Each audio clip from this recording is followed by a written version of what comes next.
still lethal.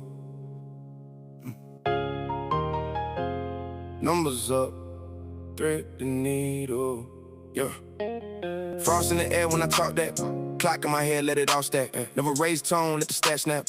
You yelling out feelings out your car cap. Slow burn, every word in a row. Chessboard mine, 3 moves on the show. Columbus in my veins, that O in my soul. I don't rush takes, I just stick to the goal. I let them run wild, let them tweet, let them bark. I'm circling matchups in the dark. Film on the screen, got clips, got marks. By the time I speak, it's already carved. I'm bothered, don't chase no trends. I don't bend to the hype, don't pretend. Talk straight lines, let the logic ascend. If I said it on the mic, that's the hill I defend. It's that crisp logic, 2 sides, same topic. From the old, we locking numbers up, no gossip. Lay back, we drive it. Hot take, still solid. From the bus, we talk big, crisp logic. We got it, we got it, we got it. Hey. We got it, crisp logic. We got it, we got it, we got it. Yeah, hey, yeah.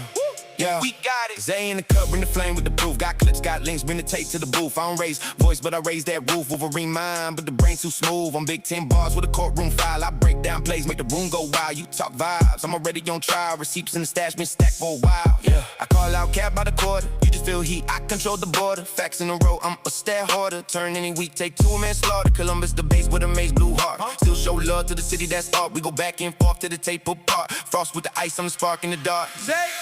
It's that Chris logic, 2 sides, same topic. From the O, we locked in. Numbers up, no gossip. Lay back, we drive it. Hot take, still solid. From the bus, we talk big. Chris logic, we got it, we got it, got it, got it, we got it. Chris logic, we got it, we got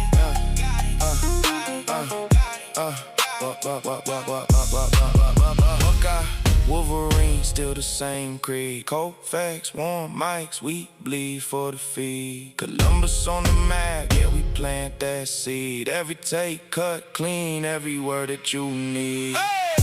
This that Chris logic, 2 sides, same topic. From the O, we locking. Numbers up, no gossip. Lay back, we drive it. Hot take, still solid. From the bus, we talk big. Chris logic, we got it.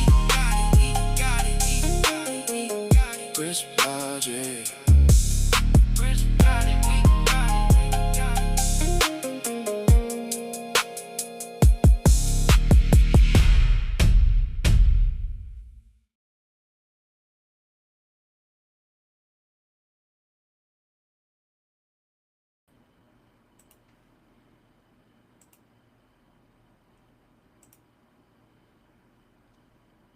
Yes, sir. It's your boys. We are back in the building. If we are back in the building, you already know what time it is here. We are back with the 62nd episode of the Crisp Logic Podcast. You are officially live with the boys, Frost and Zay. What's good, my guy? Mic check. All right, can y'all hear me now? There we go. Yes, sir. All right, yes, there we go. We back in the building. Episode 62. We back in the building, like we said. We got a good one in store for you guys. Locked in and loaded. A lot happened this past week. Couple bombs. With other bombs last night. So, hey, man, I say we don't delay. And we get straight into it. Starting out with what happened prior to yesterday's action. But no we're going to get into it. I say we jump into it. No delay. No doubt, no delay. Shout out to Paz. I see you chiming in early. You said you here this time. I know you totally missed out on the fun last week for the most part, but now we appreciate you checking in. My guy, what's good? He said, my guys, I'm here early. If y'all need me, oh no, hey man. You know, as always, man, we need you in the chat, man, because you already know this is a episode, man, that you should have a hell of a lot of fun on, my guy. You know what I'm saying? So it's definitely about to be a good one. We are live indeed, man. But as they said, you know, we got some stuff to talk about, man. It's definitely been a lot going on in the sports world. If you haven't been paying attention, Under a rock.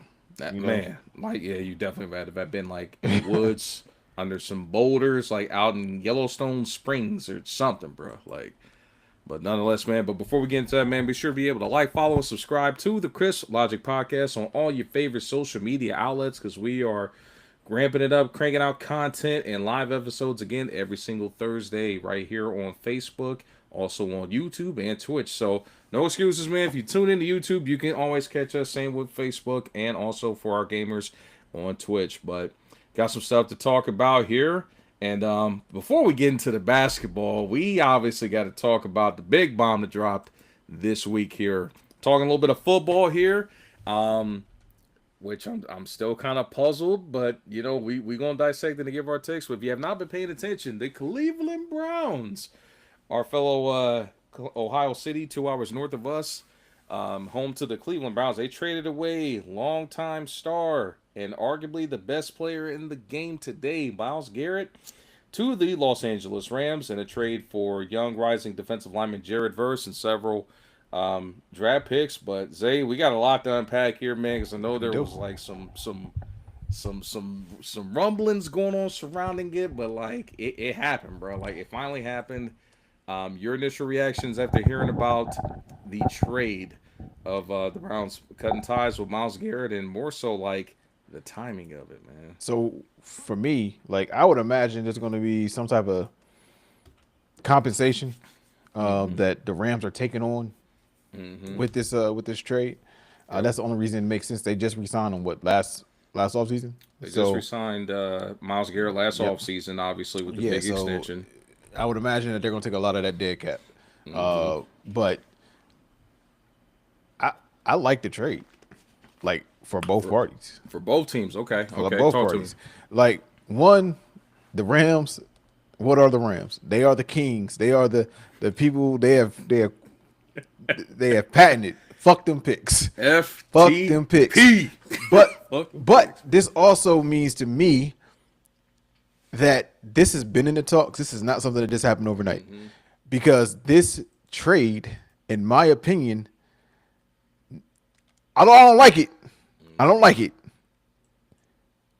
Still, I don't like it because I don't like him. But it makes the Ty Simpson draft selection even. Now I understand it. Like I don't like it, but they know they're not gonna have a first round pick next year. Nope. Yeah, so like you draft someone that you think can be now. I don't like the selection, but now I can understand because they then re-signed Stafford for 2 years and gave him $50 million a year. So that means Ty isn't playing. He's not playing. Yep. So I get it now. So I understand it now. Like I understand the ration behind it. Now. This has been in the talks. So I like it. Yeah, you give up Garrett, but you still get in Pro Bowler, potential All Pro caliber DN. That's 25. He's younger, so you reset the time frame. You also get another pick for next year. It's probably gonna be a 25 or later because I think the Rams are gonna be that good because of McVay and Stafford. Puka, that does weigh a lot. We need to see what's going to happen with Puka. But the defense is going to be stout. Now, like I said, you do that, you address that. You can now Cleveland can build, but not feel like a full rebuild. They need a quarterback. That's what they're saying. We're going to find out if Shador is going to be it or if Watson's going to bounce back. I don't see anyone really doing that. So looking at quarterback next year and what's supposed to be a quarterback-rich draft. So to have two selections going into next year, it's good to have because if you need to trade up, they're going to have the draft capital to do it. Yeah. So I understand it. So I like it for both parties. A lot of people was like, oh, Bryant Young this and he go. Verse was getting double teams last year too, right? Right. I don't see Young's production going up too much more than what it was. He had 12 sacks last year, but but the thing is, like, I think y'all got to look at it long term. Like, I see heartbroken about my Browns. Like, long term, this may work out for you guys. Like, Garrett is a generational DN. He's a first ballot Hall of Famer. Yep. But you got 3 picks and a 25-year-old in return, and not a scrub 5. Like, I actually would understand if y'all would have traded into like Cincinnati and y'all would have got Shamar Stewart in return.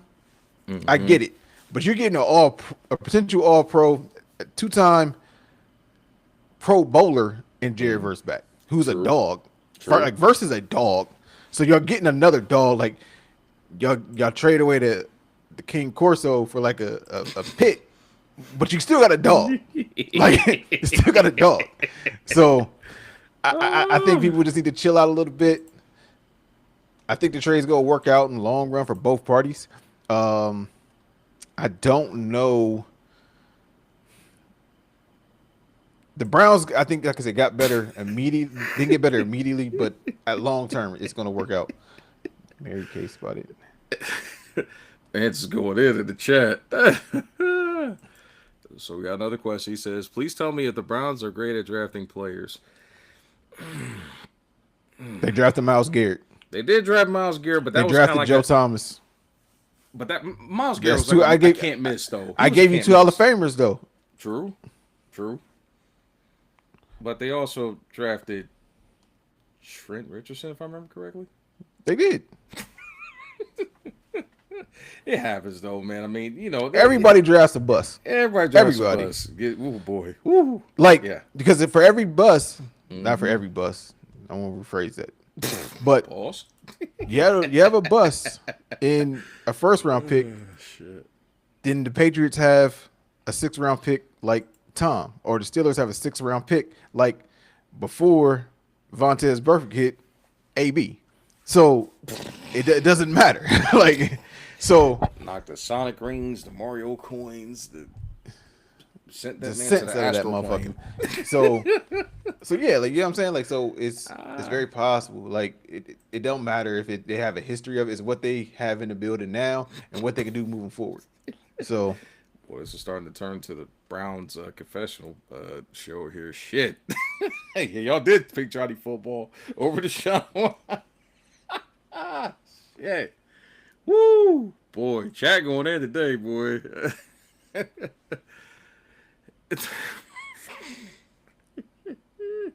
Keep it going, man. I'm loving the energy we got to start this. But I mean, I concur, man. I mean, it was a good trade for both teams. I mean, because let's be honest here.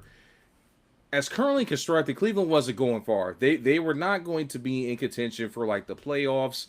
The path up to like come up in the AFC North was still going to be pretty fucking narrow. As currently constructed, why not flip Myles to get something to jumpstart this? I mean, you do get Jared Verse, which I know a lot of people are like, we only got Jared Verse. Like you said, 2-time All-Pro.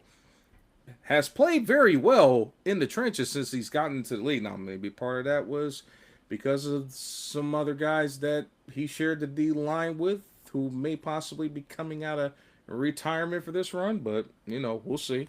You already know there's rumblings, and I, as a 49ers fan, don't want to hear that shit. I need Aaron Donald to keep his happy ass in retirement so we only can focus on Myles and keep it moving. Oh, that's not happening. He's not coming out of retirement. No, man. There's a lot of talk. There's a lot of talk and steam going right now, but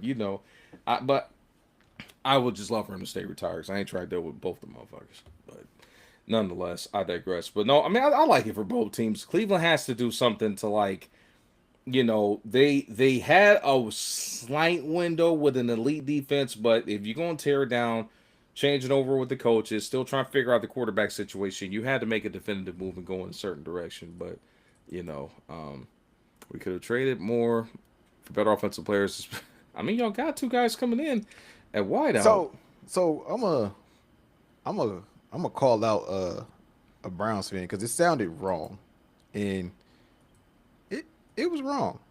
Mm-hmm. So a Browns fan said that the Browns drafted Johnny Football over Deshaun Watson. Different draft, my guy. Yeah. Different draft, my guy. Y'all drafted Myles Garrett. Taking it? That year that Watson. Okay. So Deshaun came out the same year as Patrick Mahomes. Also say, but hey, the Bears did take Mitch Trubisky over both those. Exactly. Exactly. Nah, thank you for reminding me of that one. So I'm like, equally like, bad. hey, you didn't draft him over. Little off. You drafted him over Lamar. You did do that, but that was the same draft. That was first and last pick of the first round. No, that remember Lamar No, went not Johnny. yeah. No. You Not thinking Johnny. about Baker Mayfield. Yeah, Baker. Baker was the same one as him. Yep. Yeah, man, come on, it was the Fantastic Five quarterbacks. You had Baker counting his way into one. Sam I am, who eventually panned out to a Super Bowl winning quarterback. Going to the Jets. Josh Allen, of course, going to the Bills. Josh Rosen, which there's still an APB out for whatever the hell happened in his situation. I still Silver fault the spoon in his Cardinals. mouth. It's too eclectic. Fair enough. And then, Lamar, which everybody said, I will never forget these bullshit takes. He needs to move over to receiver, and yeah, okay. And just wound up being arguably the best one in the class.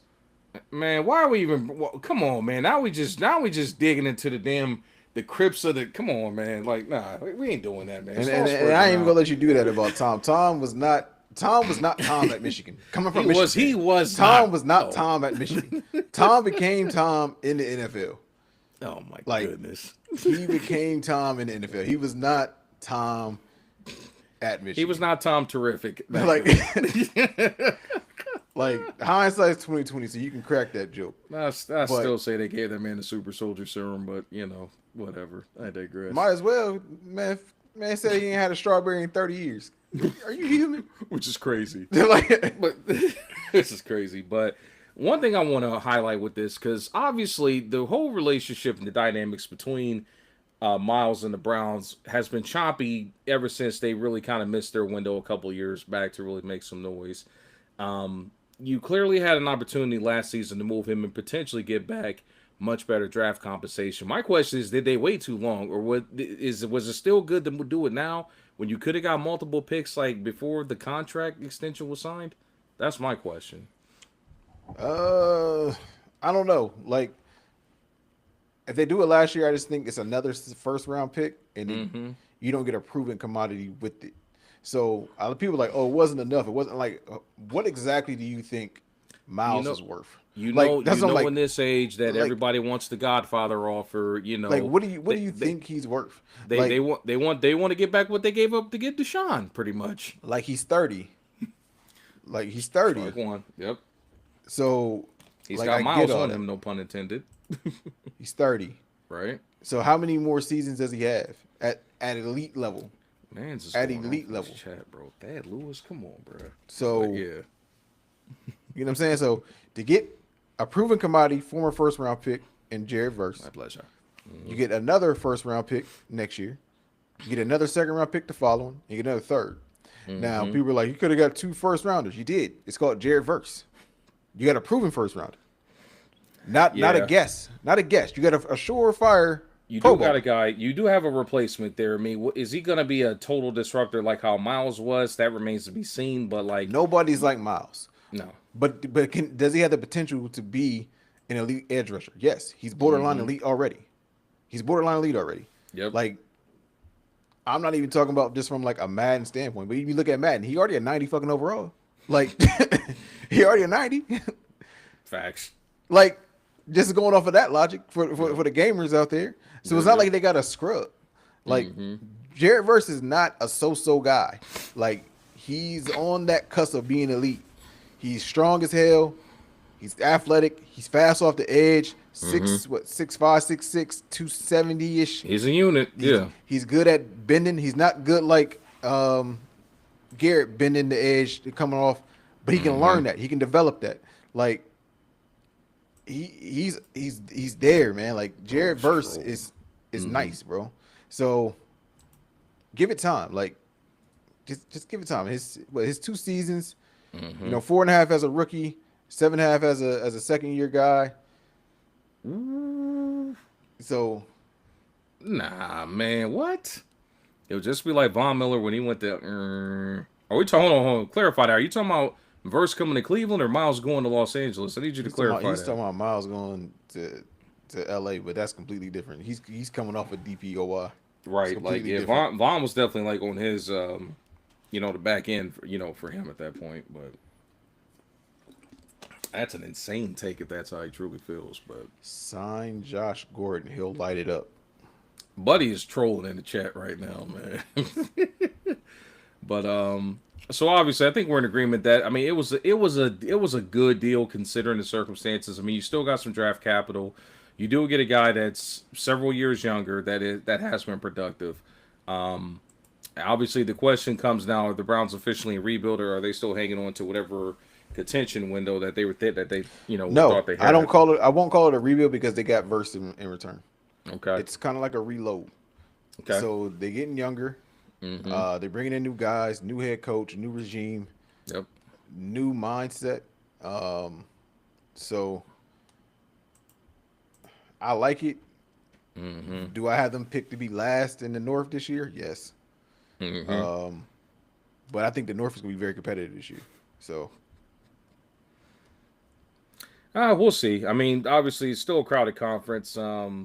Obviously, the Ravens and dare I say the Bengals are probably going to be at the top, but I'm not. I don't know what to expect out of the Steelers right now at the moment. If you ask me to pick right now, probably got them hovering around third. Browns probably still right there firmly in fourth place in the division. So we got to see. It's definitely going to be an interesting situation as far as what happens in the AFC North here. y'all keeping Watson. You're definitely Y'all keeping keeping Watson. Watson.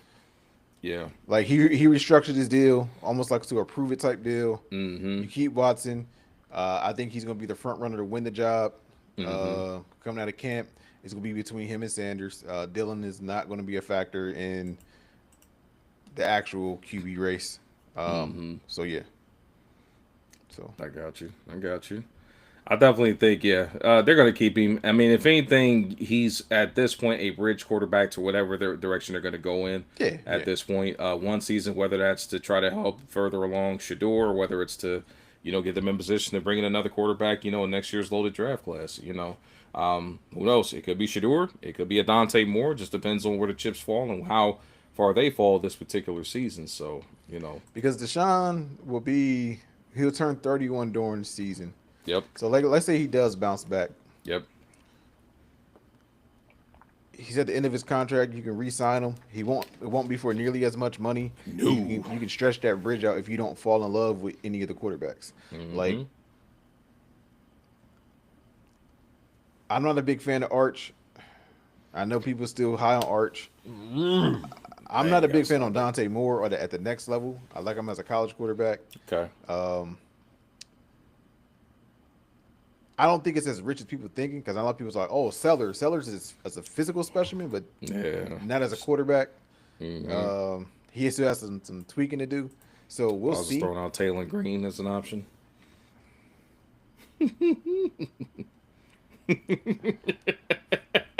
Taylor couldn't throw at Arkansas. Like, we forget he quarterbacked Arkansas to like a 2-10 record last year. Ooh, He literally got drafted because he had like the best physical combine in quarterback history. Like he ran off the charts, he jumped off the charts. He's 6'6". Yep. He has a strong arm, but like it's the reason that he started at Boise State. It's the reason that he transferred to Arkansas and still couldn't win. Like keep that in mind, people. Like the writing's on the wall sometimes. Like he's an athletic. Yeah. He's an athlete. Could I see them putting packages? Yes. Could I see Monken trying? Like, I'm gonna try something because I used to coach Lamar. Yes. Right. Yes. But that's about it. Like goal line, he may be their goal line quarterback. Mm-hmm. Yeah, I need a yard. Tush push. Taylor, get that ass in there. Get in there. Pause.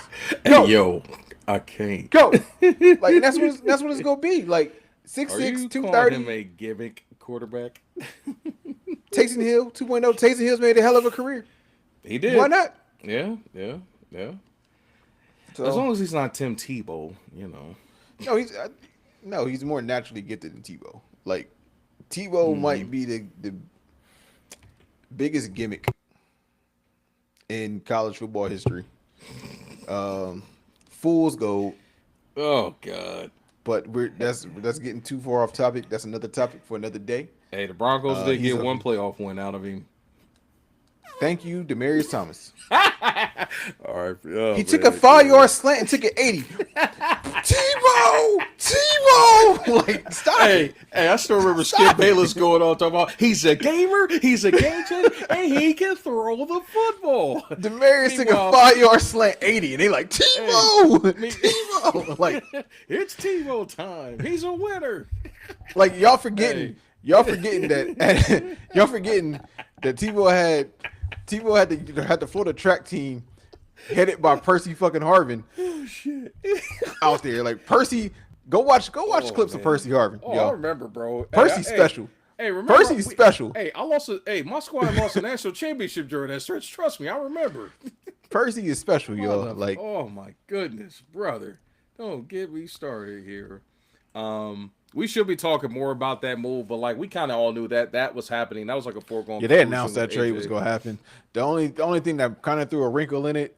The Rams did try to get into that sweepstakes. They sure did, didn't they? If they would have gotten to that and really said fuck them picks, and then been like, we gonna give y'all next year's 2, and then the following year's 1st, and y'all give us AJ, that would have been fucking crazy. And I'd have been like, all right, because I still said, I put it in the Discord, I still got San Fran coming out the West. Like if they healthy, that's their biggest issue. If they're healthy, I got San Fran coming out the West. That's the biggest issue. Because you know how I feel about Shanahan. Like, but McVay is not far behind. He's not. I think, and the issue is McDonald isn't far behind them either. McDonald defensively, he's probably the best out of all those guys. Like, I'm just saying, it's gonna be a tough division again. A bloodbath again. So I'm like, for the Cardinals, bro. No, because they getting one of the, I think it's is it San Francisco? No, not OC. Who's their head coach? Where did he come from? I can't even. The Rams, the Rams offensive coordinator, right? Okay, yeah, I think so. I'm like, they all keeping it in the West, like, like they'd be all right, bro. Like, but speaking of that, go ahead. But Jacoby Brissett's their starter, so. They cook. He'll keep you close. He'll keep you close. We don't know. It's a new regime, man. That was Gannon's job. He kept you close. Gannon, dude didn't get blew out in Arizona. He fought. Hey. His players fought. They lost everything close, bro. So it is what it is. I still remember Amari DiMercado got the breakaway touchdown, flips the damn ball before he gets in the end zone. Idiot, bro. Idiot. Oh, that was just, oh man. I like, they division rivals. I can't stand them, but I so felt bad for the Cardinals, bro. Like, you know. And then, of course, the muscle hamster is the scapegoat from it all, you know. That's what he said. I'll move Watson to AZ. That's hilarious. Hey, you want out on the Watson sweepstakes that bad? Damn, that's tough, brother. I don't know about all that, man. Go Buckeyes and all. I don't know about all that, brother. Some. I can't even call him Maserati Marv anymore, man. He looking like Volkswagen Marv these days, bro. Like, man. It was crazy. That's coming from a Michigan fan. Yeah, even crazier. That's what I say. Even crazier. Like, oh man. But if you think Watson for Marv is even possible, it's crazy. That's an asinine trade. That's Madden trade logic on easy. Like, absolutely, it's definitely on rookie. No restrictions. But before we break away from football and get to the NBA, though, final question: with that trade, do the Rams become Super Bowl favorites? I know you still said, in your humble opinion, that the Niners are there, which I'm with you, biased aside. I think if healthy, especially with the retweaks, the Niners could potentially retake that division. But bias aside, do you think they're Super Bowl favorites right now, given that trade for Myles? And not even talking Aaron Donald. Oh, they are on paper the favorites, like to the masses. Okay. I just don't think they're gonna win the West. They're making the playoffs. As long as it's always health abiding, they're gonna make it. They're making the playoffs. Yep. But Puka is if Puka not there, that's a big hole to replace. So we have to see what his status will be with him being in rehab, if he's gonna be cleared, because I think he's on the PUP list, the physically unable to perform list. Yep. So, like, we'll see. Like on paper, they got everything. They got the running backs, the same running back doing the Spider-Man meme with Corum and Kyron Williams, or Kyron Williams, sorry. But yeah, bro. Like I still got San Fran. Like if they healthy, I think they come out the West. The AFC gonna have something to say about that as well. Like I do think the Patriots got better with adding AJ, but I'm not sure how much better. Yeah, yeah, we'll see. I'm in agreement. I think that that definitely puts them like right back to where they were last year. You know what I mean? Like right there in the thick of it. The NFC West is by far the best division in the NFC right now. I mean, the AFC West could have something to say about that. You know, contending against them, but they're definitely like that is the slaughterhouse of the NFC right now here. So that's definitely one thing to consider. Mans is over here cooking in the the chat. Thomas was touchdown Tommy available. But one last question, and this is one that we're kind of going off script here because this kind of broke off the news. But I'm curious to get your take about it.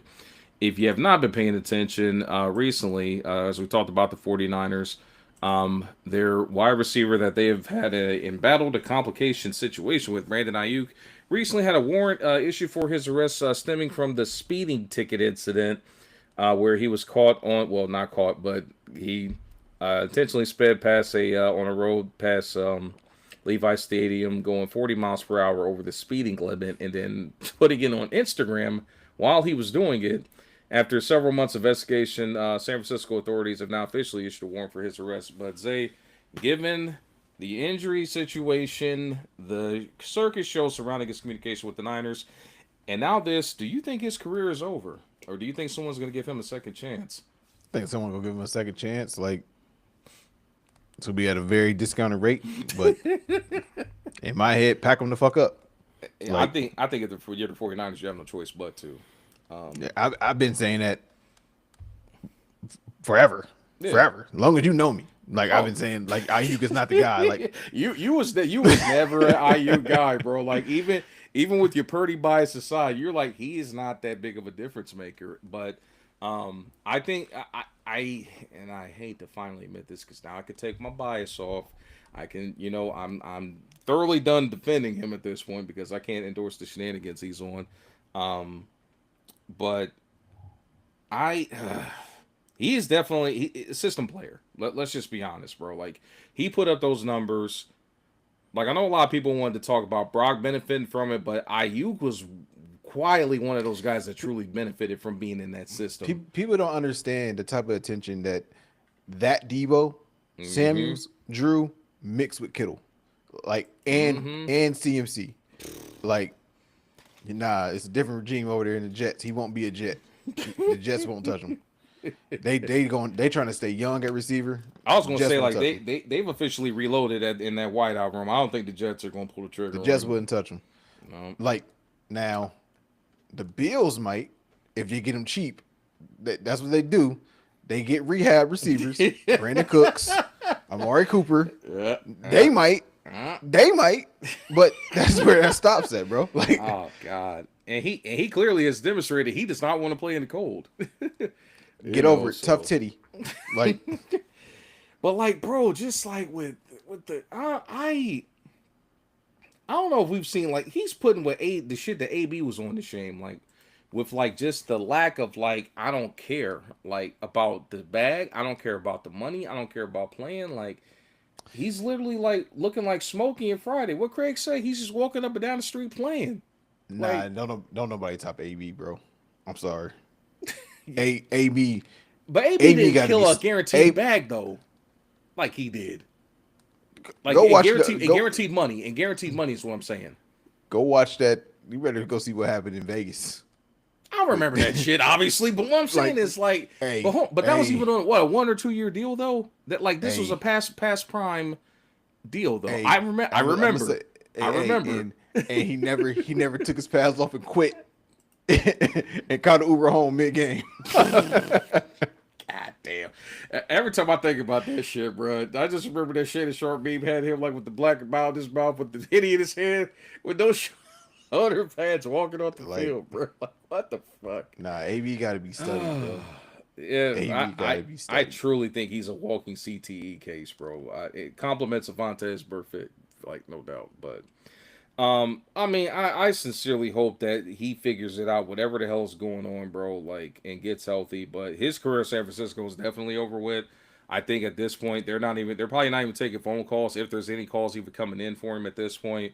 They're probably gonna go to what their backup plan was, holding right before like that first week of the season, and cutting basically, so they're not on the hook for the guaranteed money for this particular season coming up. So I think it's a wrap. Like, as far as that. Who else takes the gamble on him? Somebody will work him out probably and kick the tires to see, but that's just a lot, bro. Like, Case, major injury, a major injury that could impact, the ability that you do have. And then it's a matter of if he's going to fit, bro. Like, I don't know. I don't know. Oh, and since he talking about just to throw salt in the wound, talking about he be a Jet. At this rate, shit. At this rate, he might be a fucking giant with all the old niggas y'all just signed this week. Dog, come on, Debo, stall him out. They sound three of them niggas. Like, they definitely monsters, bro. I'm like, Odell for real, bro?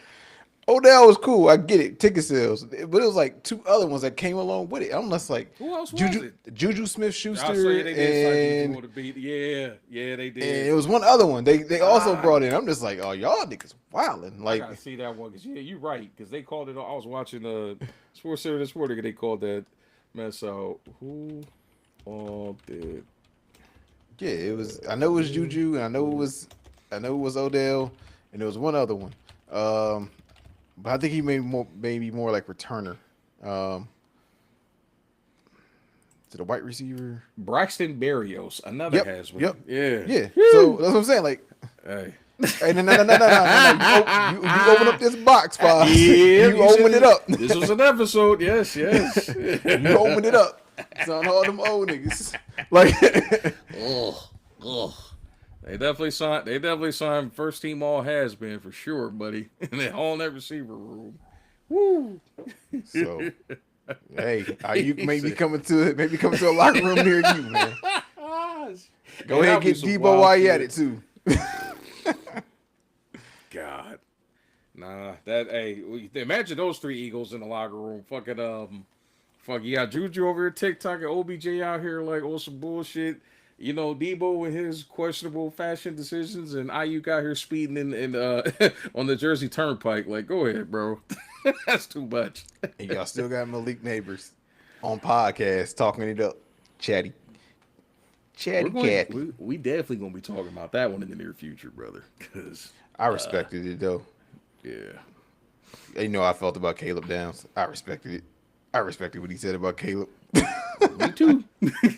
It's gotta be awkward going into the locker room, with that kind of shit being said. But hey, they got another black guy. I definitely would have been more of a, at least for their particular situation, of going with Caleb. But I digress. So we're gonna go ahead and get ready to switch gears here. Before we talk about game one from the finals, we gotta spin the block real quick and talk about specifically, I know the finals happened last weekend, and that happened on our intermission here, or not the finals, but the Western Conference finals happened on our intermission. But we got to go back and talk about specifically, not necessarily the Spurs winning, but the defending champs are out the picture with the Spurs and the Knicks locking horns. Oklahoma City, they were the defending champs. Looks like they had a clear shot to get to the finals. But we got to talk about what went wrong for them after that grueling 7-game series and then losing ultimately at home against the Spurs. But we're here to talk about it first, man. What do we think went wrong for them, and how did they lose arguably a golden opportunity to put the Spurs away and defend their crown? Like where are we at as far as our thoughts on what went wrong for Oklahoma City in that series against the Spurs? Okay, so first we can't discredit the Spurs. No, we're not. How young, athletic, and skilled their roster is. So, yep. Because what I'm about to say is going to make it somewhat seem that, right? Mm-hmm. But it was a combination of a few things. He said, trade Chet immediately. He didn't even let us get cooking yet. it's a combination of injuries. Like Jalen. Yeah. I know about Chet, right? Chet's the gonna low hanging fruit. He's the gonna get low to hanging Chet. fruit in this one, right? No doubt. We're But gonna get to Jalen is Chet, their though. second best player. And he was out the entire season. I think he played what? One game, I think. 14 minutes the entire series. Yep. Like he suited up game 5 and played like 2 minutes, and that was it. So injuries, and then AJ Mitchell also went down. So Who was cooking at one point for them too? yeah, then he got hurt. He didn't play the rest after game 4. Yep. So they looked at McCain like it was always next man up. The disappearing act of Chet offensively. I'm convinced now that Chet is scared of Wemby. Like him shooting 2 times in game 7, absolutely fucking ridiculous. If I'm going to sit here and ridicule Mitchell for not taking a shot in the last 5 minutes of game 1 Or Jalen Durham versus for the Knicks, Pistons. Yep. like nigga, Chet, like to quote my boy, what's his name? It's Biddy off of nigga. What is you doing? They call him Big Chetty. Like what are you doing? Like Oh man. it makes no sense, my boy. Like Yeah. just a complete disappearing act. Like there's no reason that Hartenstein should have a higher offensive output on Chet. Yeah. Like then Chet had versus Wemby. Like Chet got to figure it out this offseason. And Yeah. the issue is this isn't going to mess up his money at all. The reason it's not going to mess up his money at all is you look across to the East, they still talking about giving Durant $200 million up in Detroit. So it's not going to mess up his money, but he has to get it right. Like if he keeps playing like that, especially going against going against San Antonio, they'll never see a finals again because I know people complain about SGA. Those last 2 games weren't on SGA. SGA did what he had to do. He had no help. SGA was looking at like niggas, help and me. exhausted. I don't know if I've seen anybody like that exhausted from carrying in a game 7, bro. Like, bro was legit out of gas and like just on fumes, but It still was making shots though, on fumes. Like still, Yeah. like keep it a minute. Like I need somebody to help me. Like it can't be Caruso, bro. yeah. Can't be Caruso. Like And that's I and think that's that- not a shot at Caruso either. Like But he can't be your number 2 when you're trying to win consistently, a title. nah. It's the same thing. It's the same thing that happened with the Pistons, right? You can't need Tobias to be your number 2 the entire fucking. He gave you 8 games of elite 2 play. It's go fall off, bro. It's go fall off, No and doubt. it did. He gave you 30 in game 1. He gave you 30 off the bench game 1. He did what he's supposed to do. Like, Yeah. Nah, so, it's, yeah. yeah, I mean, like, you cannot, like, it kind of goes back to what we were saying, like, with Detroit a couple of weeks back. Like, if a Tobias Harris is, like, your bona fide number 2 and you're trying to compete for a title, you're in trouble. You're in trouble. Like, and I know they were getting, like, great production out of, like you said, the AJ Mitchells, the McCains, Hartensteins. Like, those guys are role players that can give you that in spot duty. They can give it to you 1 or 2 games out of a 7-game series. You cannot rely on those caliber of guys. Like Chet made the All-Star team. He was supposed to be that guy. He was drafted second in his class, behind Paolo. He's got to be the guy. He has to be, and especially going against Wemby. Like, bro, like, with all the shit that's out there in the media, like Wemby don't like him.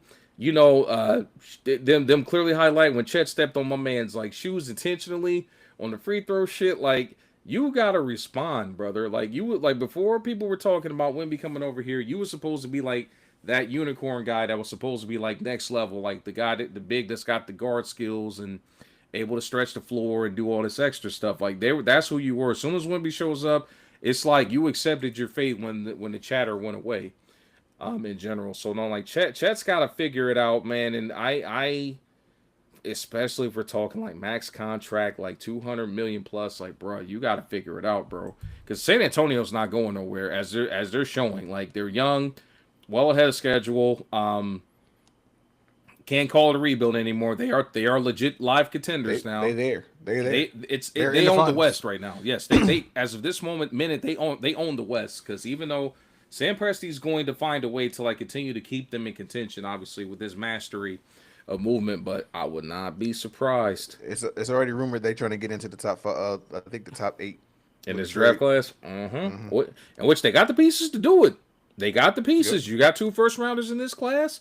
You got a bevy of like young players that can, help a team and move shit. If I'm Memphis, you know what I mean? Or, I forget who else is in the top like, and they really don't have a clear direction to go in. But if I'm Memphis, I think Memphis is sitting right there at number 3 right now. I'm taking that phone call, bro. Like if I could get a Chet in those other 2 first rounders back, like I might come up out of that spot and take a live call on that, Now I don't know if OKC's gonna be crazy enough to make that kind of a commitment, but if that does get you, I don't know, shit, that could get you a Boozer, if that could get you up there to get your man's out of North Carolina, Wilson. I mean, come, especially in this draft class where there's so much like valuable guys that are down there in like that 10 to 20 spot. Like, I wouldn't, and you could possibly get a Chet or a Jalen, or dare I say Jalen Williams, like in that. And the Death Star continues its ascent because they will be right back if they snag one of those guys. But Sam's gonna do what he's supposed to do, But he's got a issue to address with this one. There's 2 and 3 guys on his roster. One of them will have to be moved, but don't be surprised if you see them creep up into like that top 5 with packaging one of those guys up with both those picks. I would not be surprised, So I'm mad my boy called Sacramento the Gulag, because that's exactly what they are. They are the NBA version of the Gulag. Now this draft class is hella stacked, bro. Like that's without question here. For certain. It's funny, like he says sack, and something popped in my head. It wouldn't be for Chet. But would you entertain bringing back Sabonis?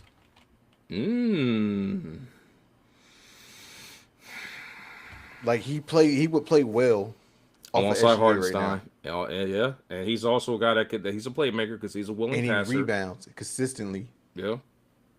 I would entertain it. Damn. I would entertain it. So. Yeah, man. Like if if I could flip Chet for him and then trade and then get into that top 5 and get like a Caleb or a dog like Peterson at 3, depending on how high I can get up, I'll entertain it, bro. If I'm them, I would do it, but the only kicker is Sacramento's right there at number 7, and I don't know if it's worth giving up those 2 picks to get there at 7, because I don't know which one of those bigs are going to still be there at that point. But if you're Sacramento, obviously if the Thunder come calling with those and want Sabonis with that, maybe, I don't know, but it's crazy. He said, "Now he saw the breadcrumb." Hartenstein plays very well in his role. I'm not gonna fault that on Hartenstein. I think you got more than enough from him production wise in that particular series. I'm not laying that on him. I think you got the best of what you could possibly got out of Isaiah Hartenstein. This isn't on Hartenstein. He did play very well, but like even if say you could keep Chet and Williams in a trade package with like some younger players, like a Casey Wallace, Hartenstein, a future, and get him, and then still move one of the other 3, other 2 to move up into the draft. To me, you at least got to entertain. At least got to entertain. It makes you better. Like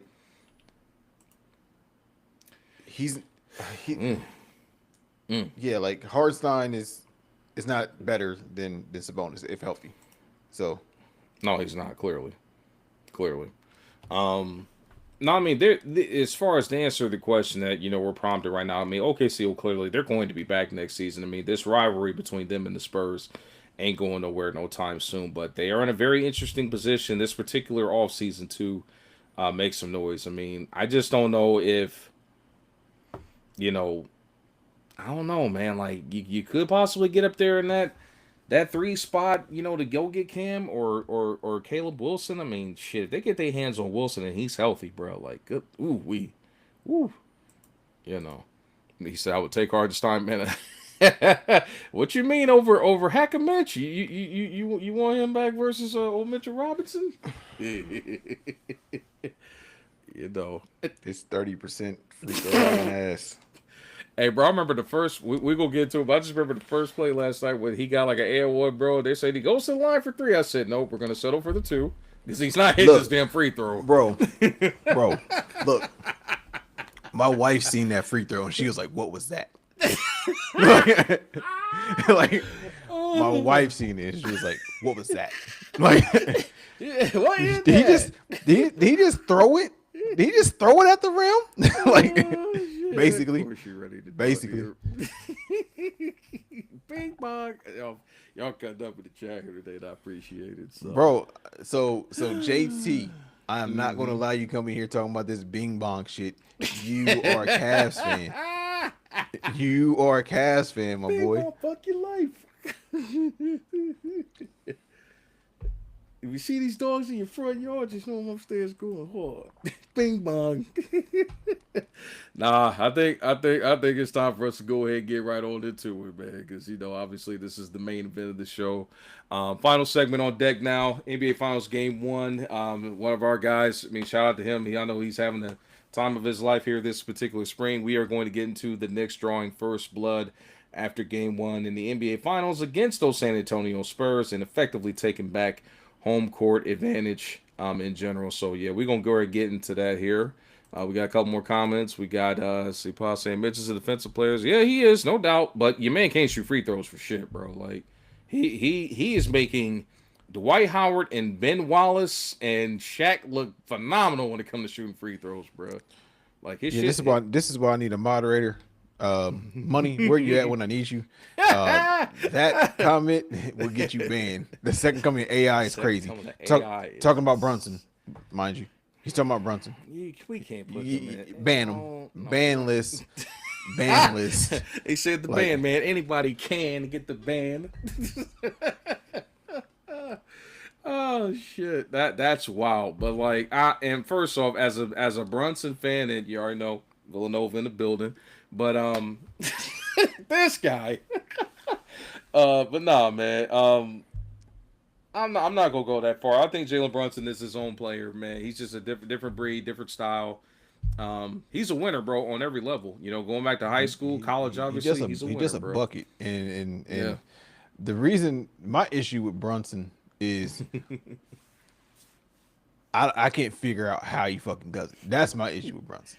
Like, hey, man. I can't take anything away from him, but at the end of the day, he's 6'2", not super fast, not super quick. Don't need it. Obviously, it has to be the footwork. He gets to his spots. It doesn't matter if you 6'8", 6'9" on him. He gets a shot off and he fucking hits it. It's fucking annoying. Like, but I can't take shit away from him. Like, he battled through being hurt yesterday. JT. Straight up. There's a difference between being hurt and injured. So battled through being hurt, fought through that. Mm-hmm. I'm not someone that's gonna beat you up over field goal percentage. You got a fucking dub in the finals. I don't care if you go out there and shoot 25% in the final game. If it results in you winning and you hitting points when you need it, I don't care. So I'm not gonna harp on that. But yeah, Brunson stole the show. Like, after they were down 14.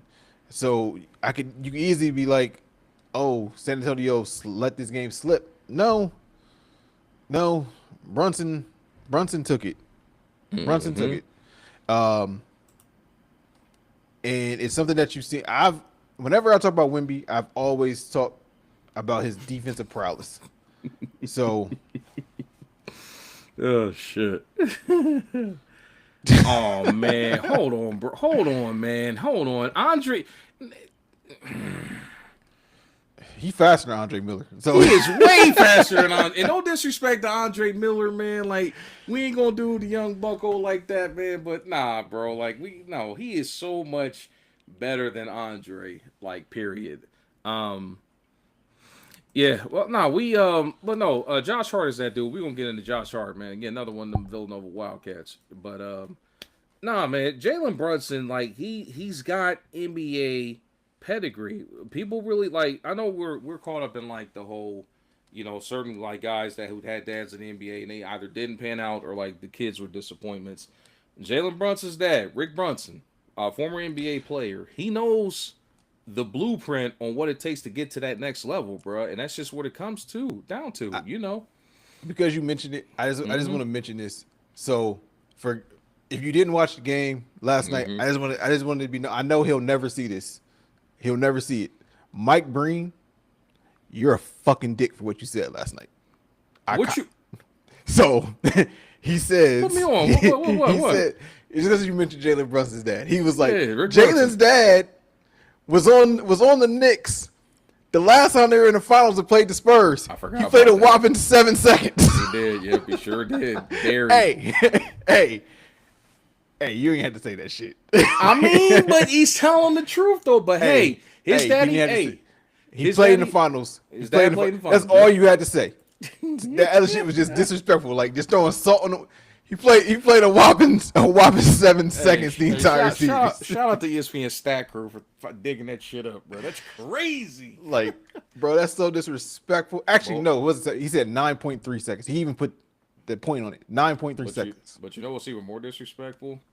I never watched Rick Brunson play like as I was watching NBA pretty heavy back then. Only reason why I remember the name is for playing NBA Live back in like the late 90s and early 2000s and him being on the Knicks during that stretch. It's ridiculous, bro. I seen him more on the sticks, bro, than I saw him actually playing. But no, man. Yeah, he said Rick used his voice last night, so everyone shut the hell up, stop, bitch. Yeah, pretty much. He used his voice. He said, "Shut the fuck up and give my son the fucking rock." That's what he said. And get him back in the game too, bro. Like, but no, I mean that was because, bro, when I say New York came out, man, and it's almost like they weren't even fazed by it being like game one and being in the game one of the finals, bro. Like, because obviously, like Shaq even said it right before that game tipped off. Regular season don't mean nothing. Even what you've done in the playoffs, that air tastes different when you're in the finals, bro. Like, it's different kind of heartbeat, different kind of energy. Like, this is it, bro. Like, you've dreamed for this moment, and no, the Knicks show hella resilience, bro. So led by the guy. Because you said that, right? But I do want to shout out one player on the losing team, and it's not Wemby. I know you're talking about. Look, I'm gonna tell y'all this now. Talking about Juju? No. Oh, who you talking about? Not Champagne. Mm-hmm. Look, it's not many fucking rookies like Dylan Harper that you go see that's not scared of mowing the game. Yeah. Another son of an NBA player. Yes. The way that he came out in a game one in this first finals, if that's a precursor to what you go get for years to come, they are about to go in a dominant fucking run with him, Castle, and Wemby. Like, oh yeah, Fox gotta go. I've been saying that the last 3 weeks? About 3 weeks now. I've been saying that. At least two for sure. He's At least still two. A veteran leader, guys. No. Let's not jump the gun. No. He has to. Last night He has to go. Yeah. He has to go because Dylan, like, yeah, and you still can get something for him. That's the reason I'm like, you got to go get a 4. Like, cause as good as Champagne is, Champagne not really a starter. No, he's not. So you bring on, like I said, you can try to work out, get your Nas Reed to fill in there. Oh, like, God, there he goes, this Nas Reed shit. And the reason to aggravate you because it fits so fucking well with what they do, and he runs the floor. I'm like, but Harper, my hat is off to you, my boy. You should be the starter next week. Well, tomorrow night, but we'll see what happens. Right there. Pause. And shout out to you being a real one, bro, because you know what kind of a difference he was making in that game. But that's a part of coaching. That's a part of experience, and it just shows that even as well as he has coached his ass off this postseason, Mitch Johnson still got a little bit to learn. In these moments, like I know you got your rotations, you got your analytics, and all this shit, bro. But bottom line, Fox should not have been on the floor down the stretch. It should have been Harper and Champagne like getting those minutes down the stretch of that So game. Harper was on the court, but Fox shouldn't have been. Fox Right. became unplayable. So because he just was missing everything. He's missing everything the last 4 or 5 games Brisket, he played. bro. Yeah. So you had to pull him out. And then what Mitch also has to do, he has to galvanize his guys. He has to go to Wemby and say, "Hey, Wemby, I know you usually get this break from this 10 or 11-minute mark to 8-7 minutes. Fuck that. A championship's on the line. Yep. Man the fuck up. Suck in the air all you can, pause, and go get it out the mud." Like, because people gotta understand, when they were up, the only reason they came back, well, not the only reason, I'm not gonna say the only reason, I'm gonna rephrase that. When they cut the lead was when Wemby was not off the court. His presence went from them slashing to them selling for long jump shots. And whenever they start seeing that, timeout, Wemby get back in. Like, Wemby, you will have to play close to 36 or 38 minutes if you want to win the final this year. It's no other way around it, my boy. Yep. Like, your presence is going to be needed. You better get the conditioning up because you going to be needed 36, 38, 40 minutes. Because and you also have to be able to control Wemby's emotions. Because Wemby tried to do too much at the end because he felt it slipping away. And it caused more turnovers. But it also was because his guards were no longer fucking producing for him. And that became the issue. So he's like, I'm going to do it myself. And it didn't work. So something's got to change. No doubt. He says, I'm always keeping 100. Harper is a fucking baller, and he has the only player in yeah, no doubt.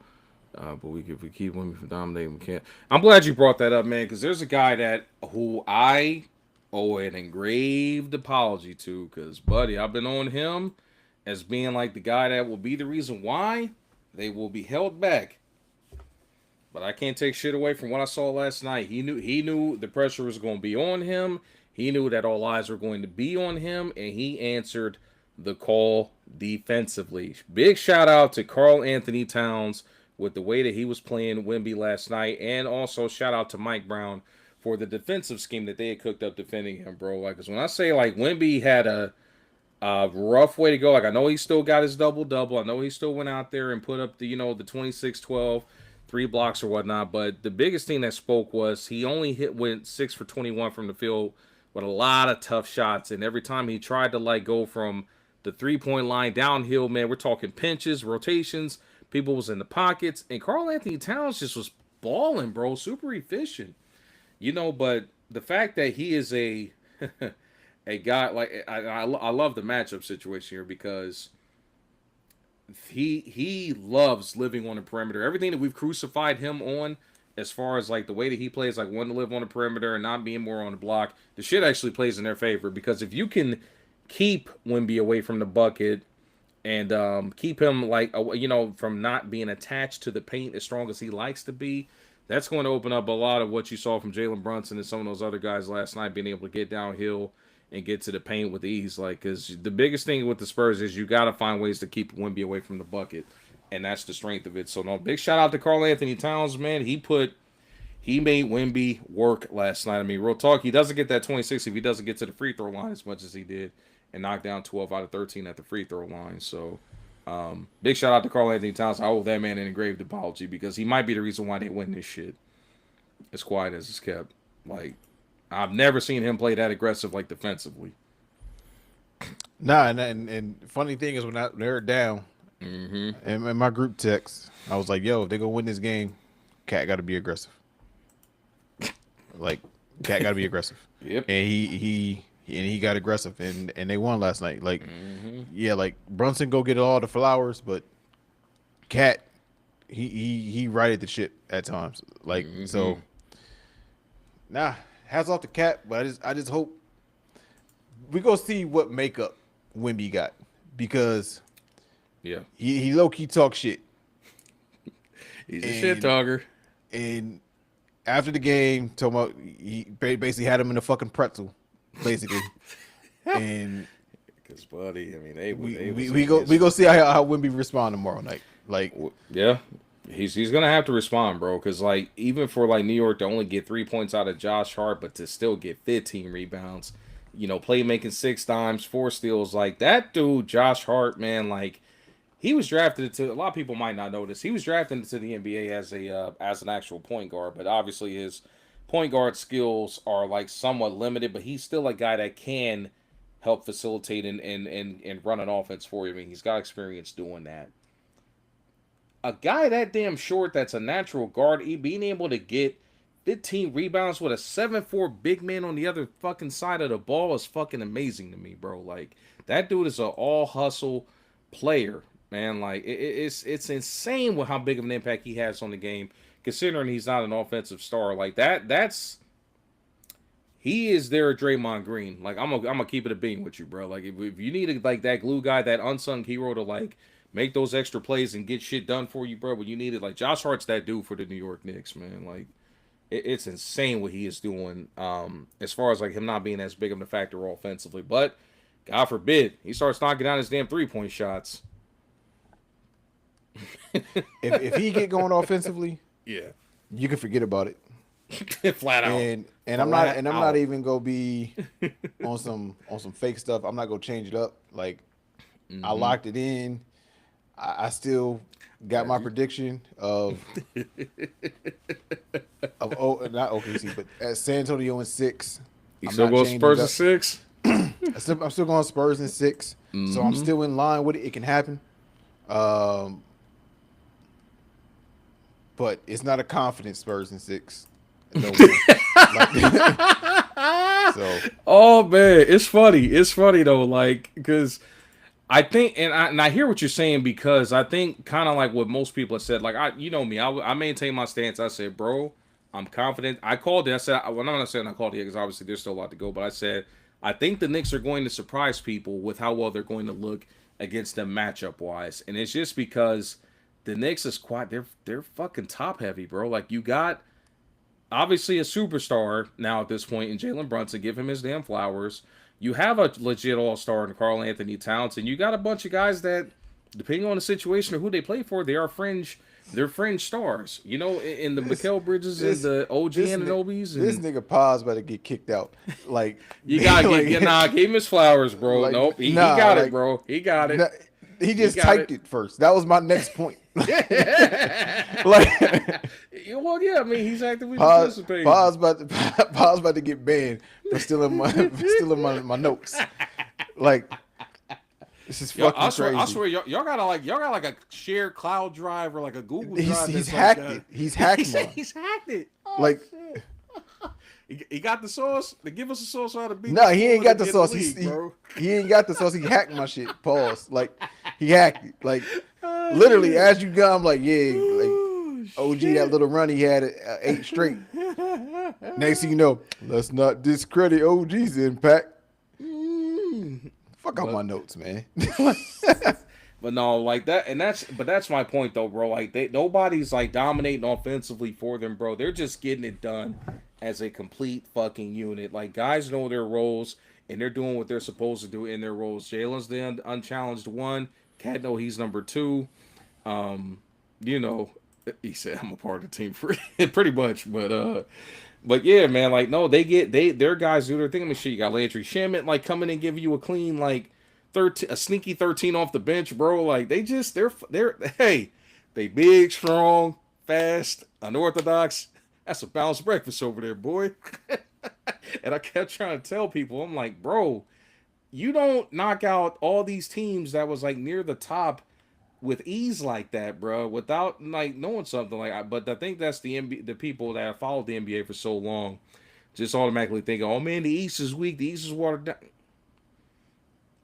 Say what you will, bro. Like, this team is solid, bro. This team is just solid from top to bottom. They got guys at their Sproles that are like elite at what they do in their roles in general. Nobody's got no fucking agenda. There's like no they move the rock. Nobody tries to go 1-on-1 except Jalen Brunson when he needs to close the damn show. But they're a pretty solid fucking team. My final question though, Have the Knicks put the NBA on notice after going in and still in this game one, or are we still like, let's just chill, let's just game What one? do you mean on notice?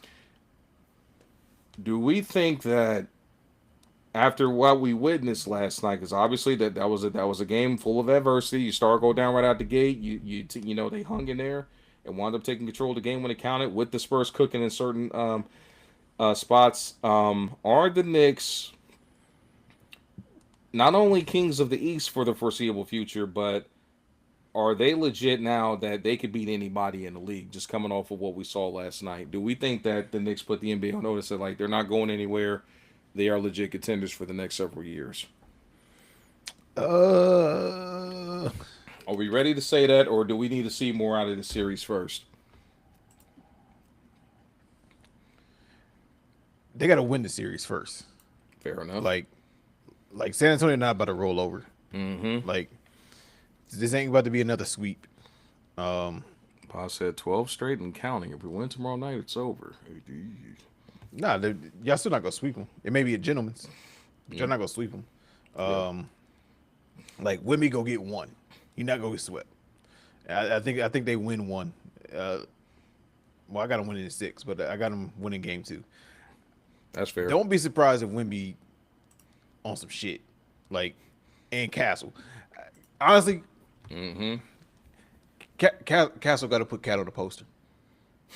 It's got to happen. set the fucking tone. set the fucking tone. I definitely think you're going to Like- need a Castle. You're going to need something, because here's the difference. Like, I know, like, everybody's like dismissing the whole youthful. They're young, they're ahead of the schedule, they're different, they're going to defy the odds. I'm going to share with y'all a very live example of a situation that happened quite a while ago. I'm going to take y'all down the NBA history books real quick. Take you down memory lane. Back to the summer of 1995, you had the Orlando Magic going up against the Houston Rockets, who, while the Rockets were the defending champs and had all the experience in the world, the Magic was cooking. You have, young Shaq Penny, Horace Grant, Nick Anderson, Dennis Scott, loaded team. They just came off of beating the Pacers in a 7-game series. They just knocked off Michael Jordan in his comeback year. Like, their confidence was at an all-time fucking high. Like, ironically, this is year like 3 or 4 for Shaq at that point. Kind of like how it was with Wemby. Defining talent, unstoppable, However, they lost a game 1 against the Rockets, and say what you will about Nick Anderson missing the first free throws and all that stuff, but while they had beat the Rockets both times in that regular season, and they looked like the better team in period, they got broomed. And it's mainly because I know a lot of people want to lay it on Nick Anderson missing the first free throws and they just lost their confidence, but they lost it because they were an inexperienced team. They had the veteran leader that had won the title with Horace Grant on the squad, but like when you got a young team, young stars, man, that pressure can get to you real quick, man, and just take you out of it, especially when a team is hitting on all cylinders across the board. Now, New York didn't look like a definitive, team that was hitting on all cylinders, but they were getting production in the right moments in the right spots as they needed it. I'm still sticking to my personal prediction of the Knicks in 6, but I would not be surprised, man, if they totally blow up this honeymoon phase of like the NBA everybody being in love with the Spurs right now and defining the odds. I mean, they have experience on their side. They've gone through heartbreak. They know how to adjust. Shit, they were coached by Tom Thibodeau, and it don't get no more of like being in a meat grinder pause than playing under that dude. As far as like pressure being on, getting played heavy minutes, dealing with rough adjustments and getting your heart broken. Now to say that though, I think Mike Brown has unlocked what the next piece was as far as like what was needed for them to do their thing. In general, see, pause is kind of like again in our notes and in our heads here too. You might be stealing from my damn stash at this point, shit. But no, man, Mike Brown, gotta give credit to that dude because he has kept them grounded and he has had them hitting on all cylinders. And unlike his tenure in Cleveland and his short stint in LA, he does not have arguably the best player on the planet on his roster. You know what I mean? He's getting it done with a well balanced unit that just plays great team basketball in general. So, but it's definitely going to come down to coaching. It's definitely going to come down to adjustments, but I would not be surprised, man, if the Spurs simply fall because of their lack of experience as being a young unit, man. I mean, we saw this happen before with the Orlando Magic back in '95, where they look like the better team, but I wouldn't be surprised, man. I would not be surprised. But yeah. But how do you think going into Game 2, what can the Spurs do differently to change this outcome and not totally be on the ropes heading back down to 0-2, heading back to New York in Game 3? What can they do heading into Game 2 differently in your mind? They have to minimize their lows. Like, they outplayed. I would say, in my opinion, they outplayed New York the majority of the game. They did. But their lows was too low.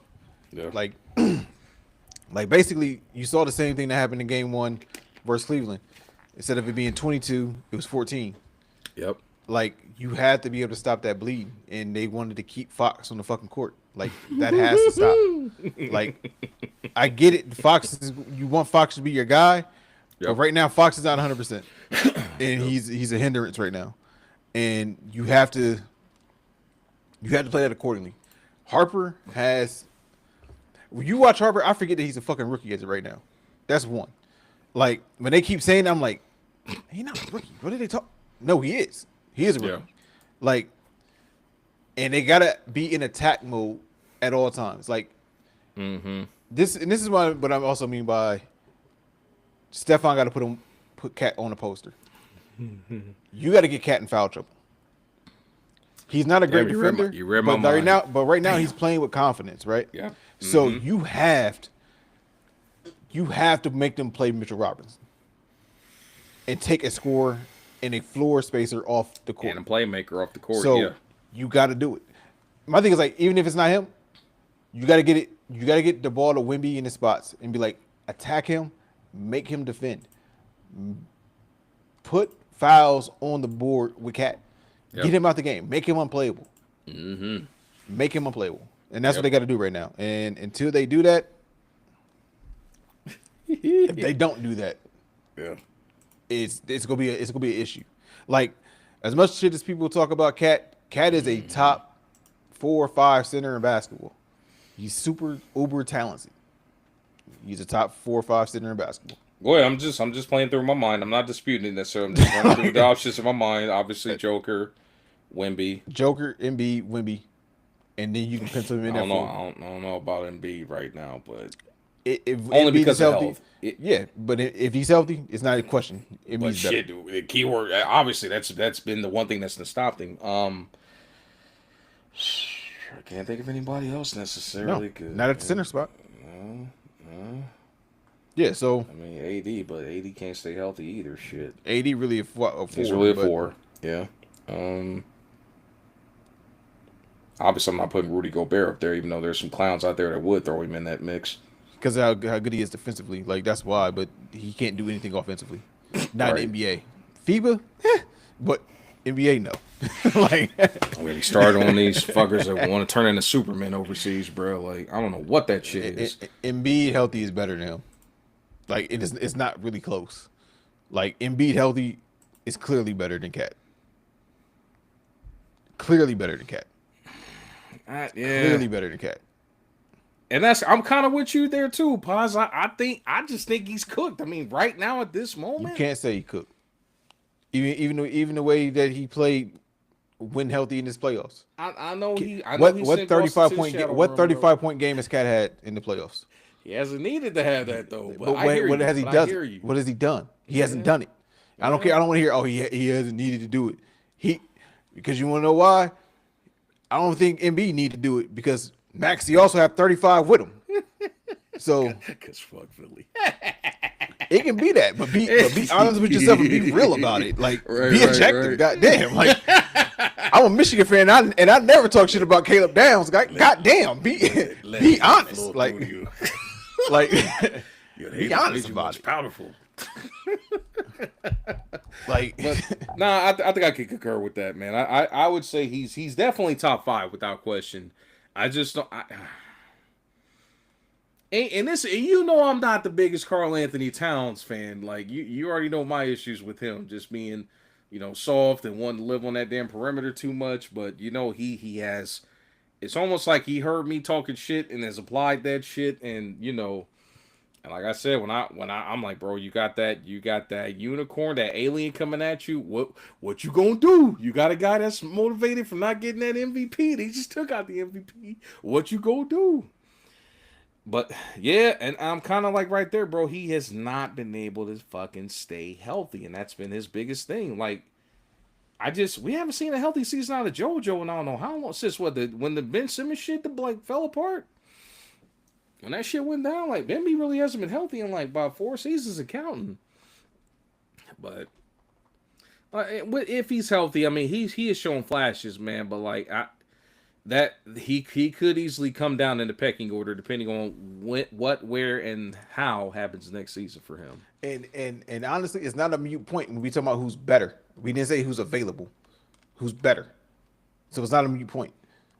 It doesn't matter if he's healthy. Right. Like, who's better? Right. Embiid is better.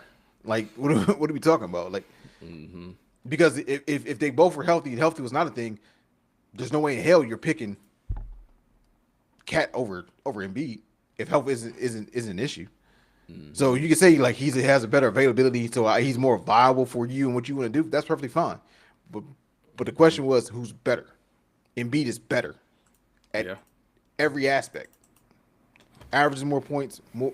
It doesn't average more rebounds, but it's close. More assists up until this past week, or this last little stretch.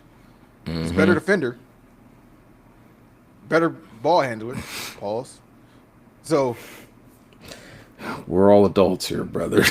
I'm just saying, we all adults here, man. God damn it. Yeah. So Embiid's better. Oh shit. Now, are you talking about who's better for this team? Yeah.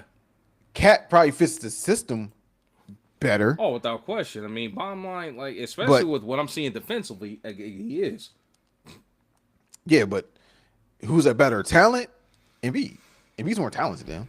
I give you that. I give you that.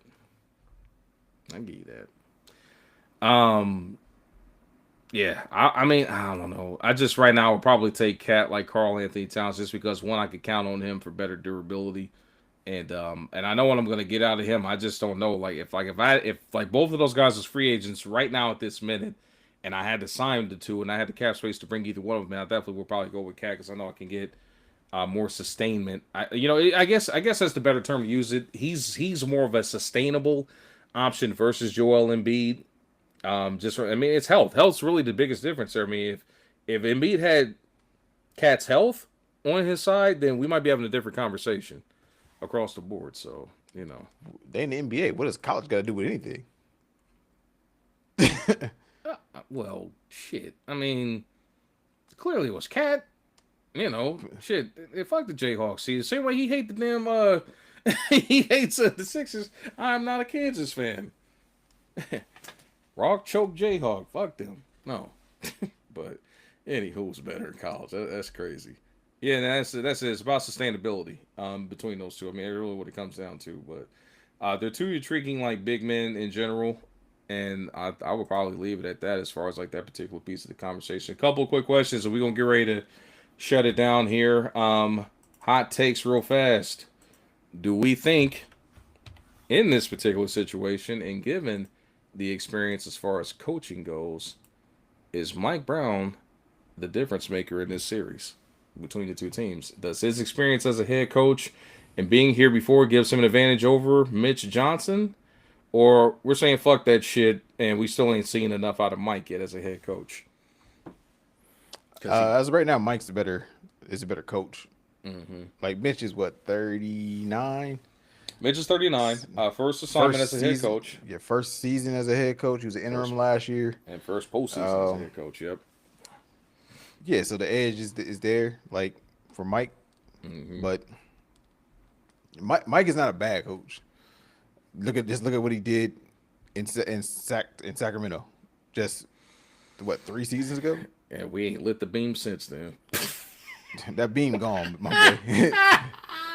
Are you saying uninstalled it was from the stadium? No, uninstalled. Not uninstalled, bro. Don't tell me Rent a Center came and got they shit, bro. Don't do that, bro. Behind on the payments, my boy. Oh shit. Oh, the city of Sacramento, man. Like, God bless. But this is showing how foolish they were thinking that he was the scapegoat for what was going on, bro. Like, I. But Mike Brown's definitely going to be a major difference maker here. Like, as much as people want to, like, again, reach for low hanging fruit when it comes to him. Oh, he only got to the finals because he had LeBron James. I mean, he still took a bad team to the finals with LeBron at the helm. You know what I mean? Like, he was still that guy. They were in contention still in the East back when he was a head coach. They just ran up into some teams that got better than them talent wise, you know, in Orlando plus Boston, you know, at that point. But no, and then obviously Mike had ill-fated stints in bad situations that were crumbling. I mean, at his stint in LA, that was just a bad fit and a bad hire, if you ask me, because he just didn't fit. You know what was going on. I still remember that death stare that Kobe gave him when he RP to Beam, man. But goddamn, like that death stare was pretty much just like the right one. How long did he last here? Like what, 6 games or some shit? Like he didn't even get a full season at the helm in LA, did he? I thought he did. I gotta have to look and see. Yeah, because I'm curious about that. I'll look it up. I agree with that, pause from top to bottom. I think He's there for one season. So he did get a full season? So maybe he didn't last that long going into that next season. Maybe that's what it was. Let me see. Because I know Phil retired. Yeah, Phil retired. Then he was the guy after Phil, if I remember correctly. Yeah, D'Antoni was it, because that's when D'Antoni took over when they put the Super Friends together for that quick run. Okay, so yeah, Mike must have been there. Yeah, Mike must have been there between their finals year and when they got bounced. Yeah, okay, it's all coming back to me now. Mike came on board, I do believe, after the Lakers got bounced by the Thunder that next postseason. That's when Mike must have took over. So it must have been like from 13 to 14 or some shit like that, somewhere in that stretch. Or like 12 to 13, somewhere in that. He was fired on November 9th, his second season. So yeah, he didn't even last. They got 6 games out of him, and they packed my boy up. Yeah, in his second season. After five games, the second season. I was close. Damn, third fastest coach firing in NBA history. Did you say third fastest? Mm-hmm.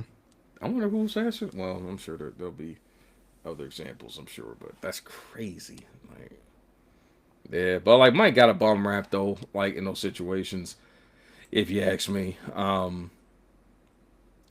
But I definitely think his experience, and then obviously with him being on several winning staffs as far as being there on the Warriors bench, you know, during their title runs as an assistant, is going to help factor to the equations and watching some different things. So just, and obviously being from ironically from the Spurs coaching tree, because he was a former Pop disciple, in general. So no, it's going to be. I think he's got a major experience advantage here, but I gotta admit, man, as far as like how his team is operating offensively, this is offensively one of the best jobs I've ever seen him do at the head coaching position, man. He's just got total buy-in from these guys, but it's crazy how the Knicks went from a team we thought that might get knocked out by the Hawks, and it's like ever since then, bro, shit, they've been on demon time ever since that shit, bro. Like I don't know, I would love to like see like the next situation in there where, like, I would love to know, like, going in like game 3 of that series, like, what was said or like what team meeting was held for them to like get their shit together and go on that damn run and figure that piece of it out. Money's got a note in the comments. He's saying, so there's this challenge where you try to build a 82 team, but the kicker, every position is randomized by each era. I want y'all to do. Interesting. We'll get into that, but I'm just glad we're. You should throw Jeff Hornacek in there while we at it. We ain't forgot about that shit either. Rambash. I will say for the sake of the New York Knicks fan base, I'm happy for y'all because y'all done went through some shit as far as executives, bad hires, bad coaching decisions, like from the Isaiah Thomas era to the Phil Jackson ill-fated stint to trying to reinstall the triangle to them embarrassing Carmelo to having to trade away Kristaps Porzingis, which is quiet as it's kept.